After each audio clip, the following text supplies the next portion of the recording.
आगे बढ़ते हैं। हाईकोर्ट में जमानत याचिका दाखिल करेगी रिया चक्रवर्ती। सेशन कोर्ट ने रिया चक्रवर्ती की जमानत याचिका को खारिज कर दिया है। शौविक समेत सभी 6 लोगों की याचिका को खारिज कर दिया गया है। मुंबई के सेशन कोर्ट ने यह याचिका खारिज की है। 22 सितंबर तक जेल में रहेगी रिया चक्रवर्ती। शौविक ड्रग्स केस में न्यायिक हिरासत में है रिया चक्रवर्ती, दोनों भाई बहन।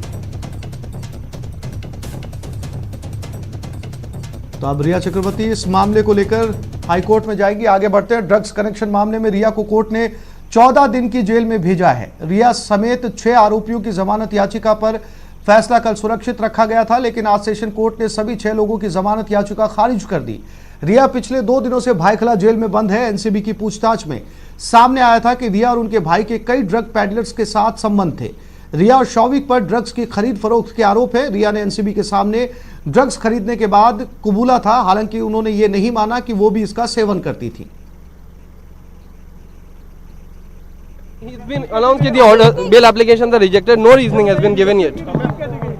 कोई रीजनिंग नहीं दिया अभी तक। रीजनिंग आई नहीं, अवेलेबल नहीं है। इट विल बी अवेलेबल सून।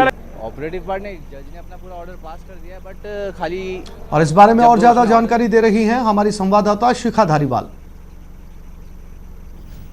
जी बिल्कुल, देखिए जिस तरीके से अभी जो बड़ी खबर यही है कि जमानत याचिका खारिज कर दी गई है और रिया चक्रवर्ती, शौविक चक्रवर्ती, सैमुअल मिरांडा, दीपेश और इनके सहित और जो इनके 2 साथी थे, इन तमाम लोगों की जो बेल है वो खारिज कर दी गई है। और अभी तक जो रिया चक्रवर्ती की करीबी सूत्रों के हवाले से जो जानकारी मिल पाई है, रिया और उनके भाई को काफी उम्मीद थी कि आज उनको बेल मिल जाएगी और शायद आज वो जेल से रिहा हो जाएंगी, लेकिन एक तरीके से देखा जाए तो उनकी तमाम उम्मीदों पर पानी फिर गया है, क्योंकि एनसीबी ने जो सबूत दिए थे और एनसीबी ने कोर्ट से इस बारे में अपील की थी कि उनको रिहा ना किया जाए, क्योंकि अगर रिया चक्रवर्ती जेल से छूटेंगी तो जेल से छूटने के बाद वो दोबारा से ड्रग्स का इस्तेमाल करेंगे और वो सबूतों के साथ भी छेड़खानी कर सकती हैं, जिसके चलते और रिया के खिलाफ जो सबूत थे उनके चलते उनकी जो बेल की जो अर्जी है वो खारिज कर दी गई है और अभी रिया को जेल में ही रहना होगा। देखिए अभी तक इस मामले में पूरी जो कोई आधिकारिक तौर पर कोई भी जानकारी सामने नहीं आई है, लेकिन अगर एनसीबी के करीबी सूत्रों के माने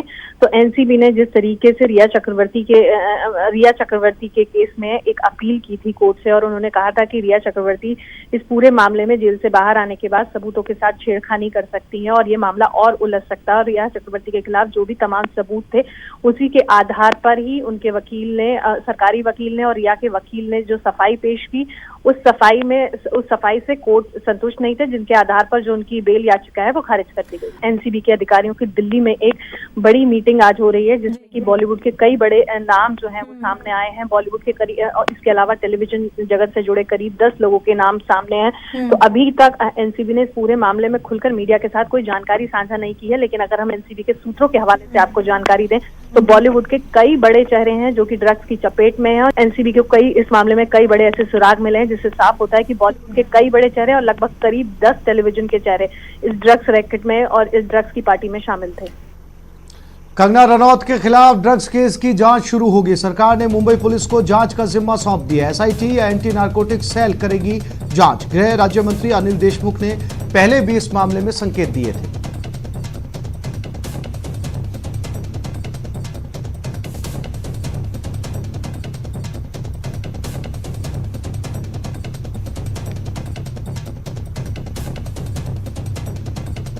कंगना रनौत की मुश्किलें अब बढ़ती जा रही हैं। दफ्तर पर बीएमसी की कार्रवाई के बाद अब एक पुराने इंटरव्यू को आधार बनाकर कंगना पर डबल अटैक की तैयारी हो रही है। महाराष्ट्र सरकार ने कंगना के खिलाफ ड्रग्स कनेक्शन को लेकर जांच कराने का फैसला लिया है। इसकी जांच मुंबई पुलिस को सौंपी गई है। कंगना के सहयोगी अध्ययन सुमन के एक पुराने इंटरव्यू में कंगना के ड्रग्स कनेक्शन की बात कही थी। हालांकि इंटरव्यू कई साल पुराना है और अध्ययन सुमन अब इस मामले में खुद को घसीटे जाने पर आपत्ति दर्ज करा चुके हैं।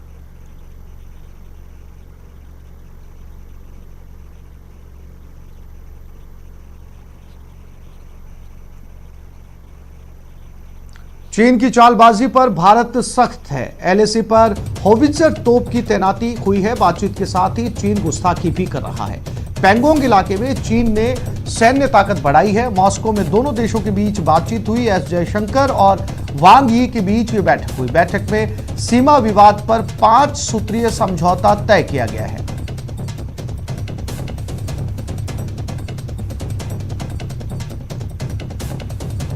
चीन की चालबाजी एक बार फिर से सामने आई, लेकिन भारत उसे मुंहतोड़ जवाब दे रहा है। मॉस्को में भारत और चीन के विदेश मंत्रियों के बीच बैठक हुई, लेकिन चीन पैंगोंग इलाके में अपनी ताकत बढ़ा रहा है। तो एलएसी पर चीन के इस दुस्साहस के बाद भारत ने अब 155 मिलीमीटर की होवित्जर तोप तैनात करना शुरू कर दी है।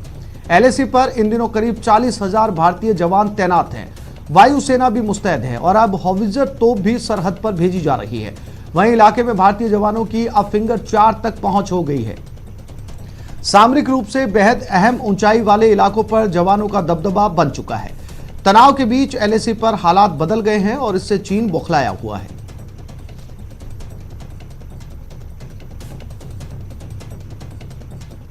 लद्दाख सीमा पर पिछले 4 महीने से भारत और चीन के बीच तनाव को लेकर विदेश मंत्री स्तर की बातचीत में इसका हल निकालने की कोशिशें हुई। मॉस्को में शंघाई सहयोग संगठन में शामिल होने के बाद भारत के विदेश मंत्री एस जयशंकर और चीन के विदेश मंत्री वांग यी के बीच बातचीत हुई, जिसमें सीमा विवाद को सुलझाने के लिए फॉर्मूला तय किया गया। बैठक में भारत ने सीमा पर चीन की ओर से सैनिकों की संख्या बढ़ाने के मुद्दे पर सख्त रुख अपनाया। कुछ दिन पहले सीमा पर गोली चलने की घटना हुई, जो 1975 के बाद पहली बार हुई है।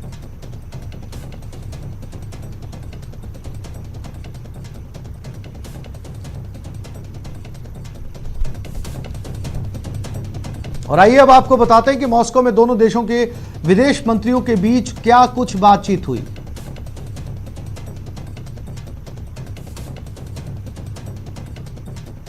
मतभेद भुलाकर दोनों देश बातचीत को आगे बढ़ाएंगे। बातचीत से आगे का रास्ता निकालने पर सहमति बनी। बॉर्डर पर मौजूदा हालात दोनों देशों के पक्ष में नहीं है। सीमा पर हालात सही करने का माहौल तैयार किया जाएगा। दोनों देश सीमा पर शांति बहाल करने की कोशिशें करेंगे। बॉर्डर विवाद पर विशेष प्रतिनिधियों के बीच बातचीत जारी रहेगी। दोनों देश अपने संबंधों को आगे बढ़ाने का काम करेंगे।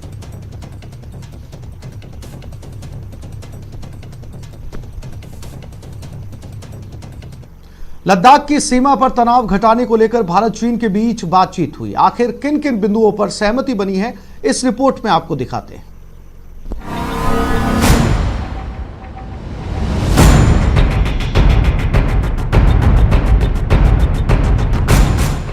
मॉस्को में जब भारत और चीन के विदेश मंत्री मिले तो सभी की निगाहें लद्दाख की सरहद पर उस तनाव को कम करने को लेकर थी, जो अप्रैल महीने से ही चला आ रहा है।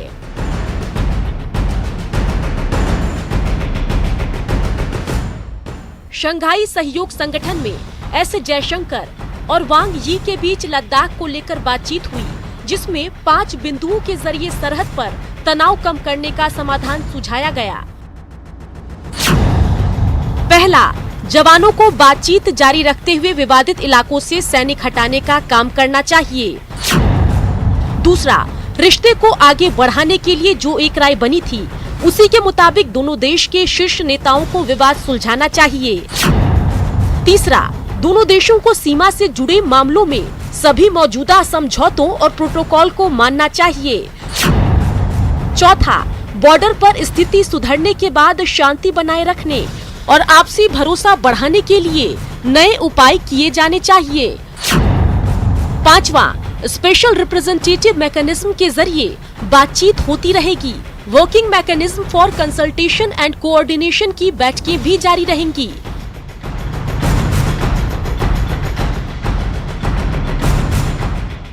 पांच पॉइंट पर चीन के साथ सहमति तो जरूर बनी है, लेकिन अगर लद्दाख के हालात पर बात की जाए तो तनाव पूरे परवान पर है। दोनों देश की सेना आमने सामने है।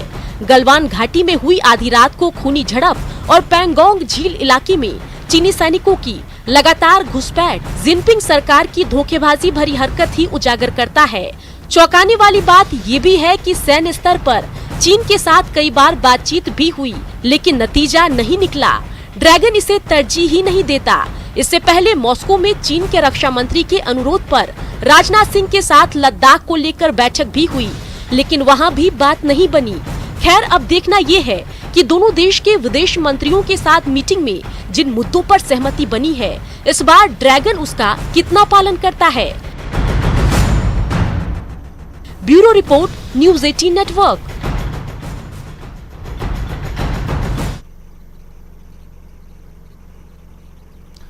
नई शिक्षा नीति 2020 को लेकर उठ रहे सवालों पर पीएम मोदी ने एक बार फिर देश को संबोधित किया। पीएम ने कहा कि सवाल जरूरी है, लेकिन उसका जवाब साथ में ही मौजूद है। उन्होंने नई शिक्षा नीति को भविष्य की नींव करार दिया है। अब हमें राष्ट्रीय शिक्षा नीति को उतने ही प्रभावी तरीके से लागू करना है और ये काम हम सब मिलकर करेंगे। मैं जानता हूं राष्ट्रीय शिक्षा नीति का ऐलान होने के बाद आप में से बहुत लोगों के मन में कई सवाल आ रहे हैं।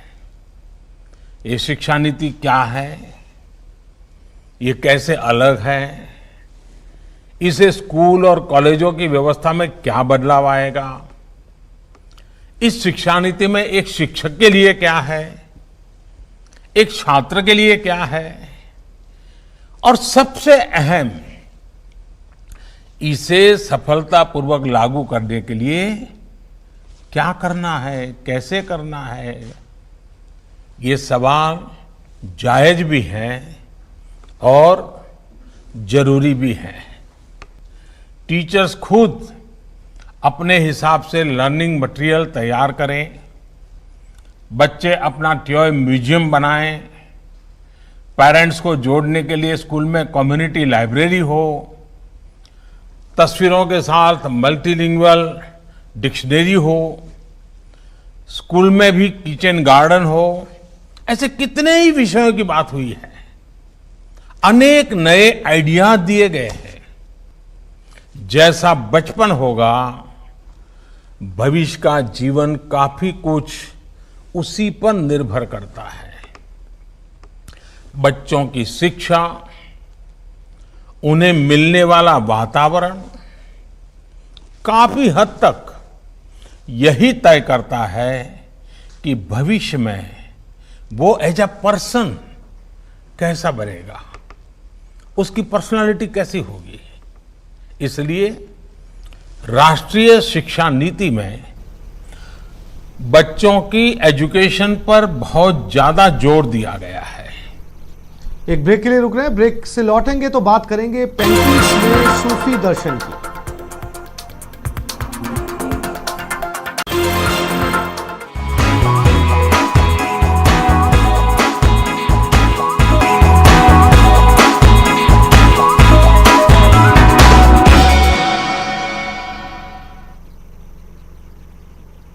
और जयपुर डिस्कॉम की एक बड़ी लापरवाही सामने आई है। उपभोक्ता को 3 करोड़ रुपए से ज्यादा का बिल भेज दिया। एक महीने की बिजली का बिल 3 करोड़ 7 लाख रुपए। महेश नगर का रहने वाला है उपभोक्ता। भारी भरकम बिल से कल्याण सहाय खासे परेशान है। एक महीने की बिजली का बिल 3 करोड़ 7 लाख रुपए। जयपुर डिस्कॉम की लापरवाही का अंदाजा लगाया जा सकता है कि किस तरीके से उन्होंने यूनिट को बिल के अंदर दर्शाया और कैसे एक महीने का बिल 3 करोड़ से ऊपर पहुंचा दिया।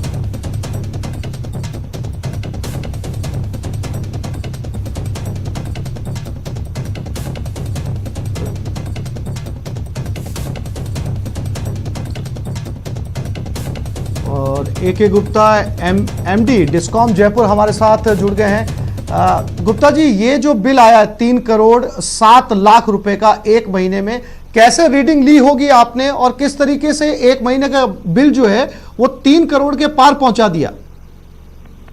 ये गलती हुई है इसमें। इनका मीटर शायद बदला गया है। मैंने थोड़ी देर पहले पता किया था, किसी और का भी फोन आया था मेरे पास, तो मैंने ये पता किया है। इसमें इनका मीटर चेंज हुआ है। पहले लॉक का बिल गया था, बाद में इनका भी ऑब्जेक्शन था तो वो मीटर चेंज हुआ है। तो मीटर चेंज में जो फाइनल रीडिंग होती है ना जी, वो फाइनल रीडिंग मैनुअली पंच होती है वहाँ। और वो मैनुअल पंच में जो एएन ऑफिस में मैनुअली जब पंच की गई है तो उसमें 0.02 की जगह पॉइंट हट गया वो।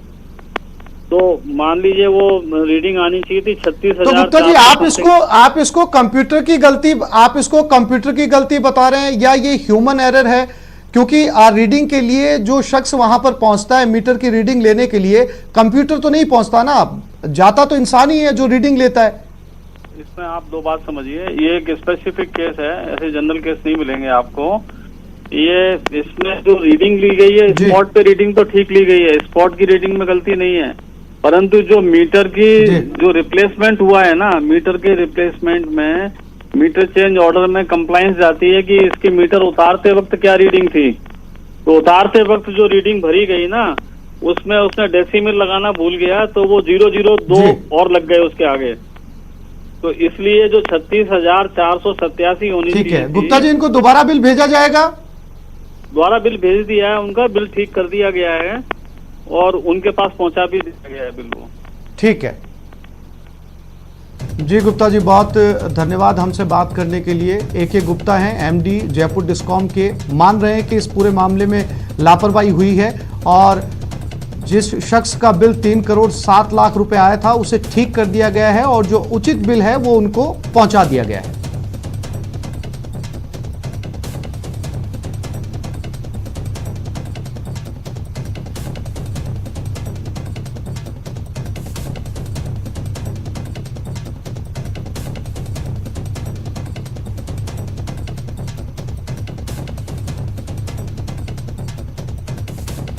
और न्यूज़ 18 राजस्थान की खबर का एक बार फिर से असर हुआ है। बिजली बिल को सही कर दिया गया है।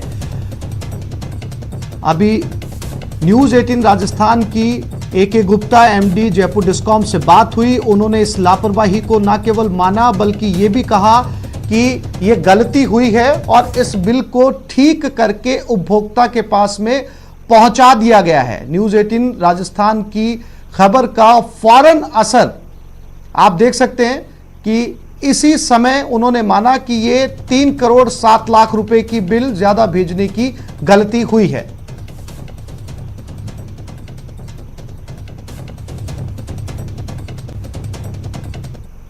और भारत में कोरोना विस्फोटक रूप लेता जा रहा है। दिन पर दिन संक्रमितों की संख्या बढ़ती जा रही है। देश में रिकॉर्ड एक दिन में 96,000 से ज्यादा केस मिले, यानी कि लगभग 1 लाख के करीब आंकड़ा पहुंच चुका है।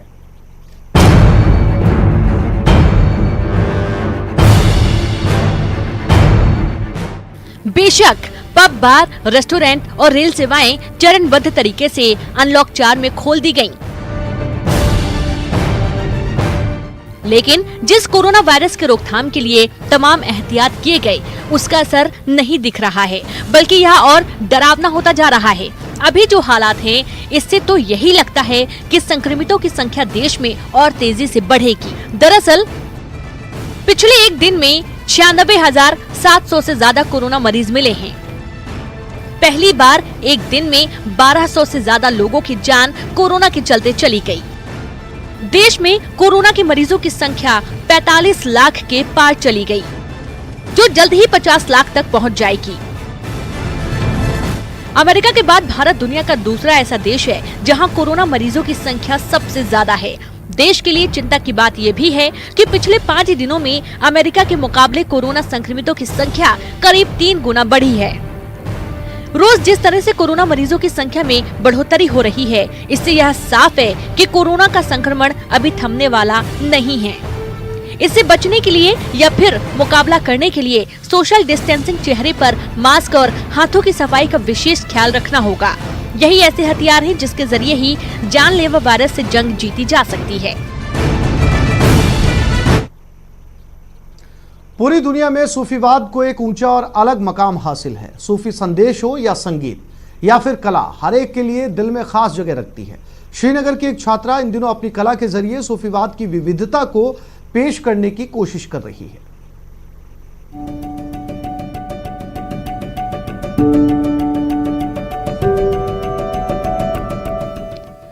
कैनवास पर चित्रित की जा रही ये महज तस्वीर नहीं है, ये एक पुरानी परंपरा है, एक विचार है जो समकालीन सूफी संतों और उनकी शैली की झलक दर्शा रही है। जम्मू कश्मीर के श्रीनगर में 20 साल की छात्रा बदर उन निसा भट्ट सूफीवाद को सर्च करने वालों की किसी प्रेरणा से कम नहीं है, लेकिन उन्हें ये प्रेरणा कहाँ से मिली, वे खुद निसा भट्ट से सुनिए।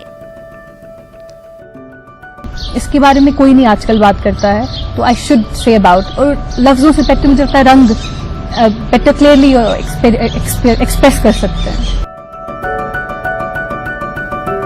निशा भट्ट की सभी पेंटिंग्स में सूफी परंपराओं का प्रभाव दिखता है। उन्होंने बहुत छोटी सी उम्र से इन पेंटिंग को बनाना शुरू कर दिया और अब सूफीवाद पर उनकी पेंटिंग्स का दायरा बहुत बढ़ गया है और अब ये अपने सूफी परिप्रेक्ष्य को भी पेंटिंग के जरिए दुनिया से साझा कर रही हैं। बचपन से जैसे हम दादू अपने साथ बिठाते थे, हम सारे सिबलिंग्स को स्टोरी सुनाते थे प्रॉफिट्स वगैरह की, तो हमें वो मसनवी की लाइनें सुनाते थे। तो मौलाना रूम की है मसनवी लिखी गई, पर्शियन में बुक है, तो मैं बहुत इंस्पायर होती गई। तो इस बुलेटिन में फिलहाल इतना ही। नमस्कार। इसका अंदाज